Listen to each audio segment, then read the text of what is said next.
لاہور میں وزیر اعلیٰ پنجاب محمد شہباز شریف کی زیر صدارت اعلیٰ سطح کا اجلاس ہوا۔ اجلاس میں خادم پنجاب اجالا پروگرام پر عمل درآمد کے امور پر پیش رفت کا جائزہ لیا گیا۔ ترجمان وزیر اعلیٰ ہاؤس کے مطابق وزیر اعلیٰ پنجاب محمد شہباز شریف نے کہا، خادم پنجاب اجالا پروگرام کے تحت صوبے کے دور دراز علاقوں کے 20,000 اسکولوں کو سولر پر منتقل کرنے کا پروگرام بنایا گیا ہے۔ پہلے مرحلے میں پروگرام کا آغاز جنوبی پنجاب سے کیا جا رہا ہے۔ محمد شہباز شریف نے کہا، جنوبی پنجاب کے 10,861 اسکولوں کو شمسی توانائی سے روشن کیا جائے گا۔ قوم کے نونہالوں کو بہتر سے بہتر تعلیمی ماحول کی فراہمی ہماری اولین ترجیح ہے۔ اسی مقصد کے پیش نظر اسکولوں کو شمسی توانائی سے روشن کرنے کا فیصلہ کیا گیا ہے۔ خادم پنجاب اجالا پروگرام طلبہ و طالبات کو بہتر تعلیمی ماحول کی فراہمی میں معاون ثابت ہوگا۔ انہوں نے مزید کہا کہ اس پروگرام کو برق رفتاری سے آگے بڑھانا ہے۔ پنجاب حکومت کے دیگر منصوبوں کی طرح یہ پروگرام بھی معیار اور شفافیت کے لحاظ سے اپنی مثال آپ ہوگا۔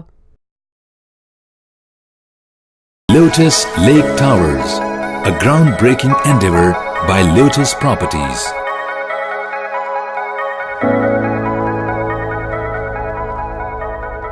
یہ ہے خبر کا جہاں اور آپ دیکھ رہے ہیں TNN TV۔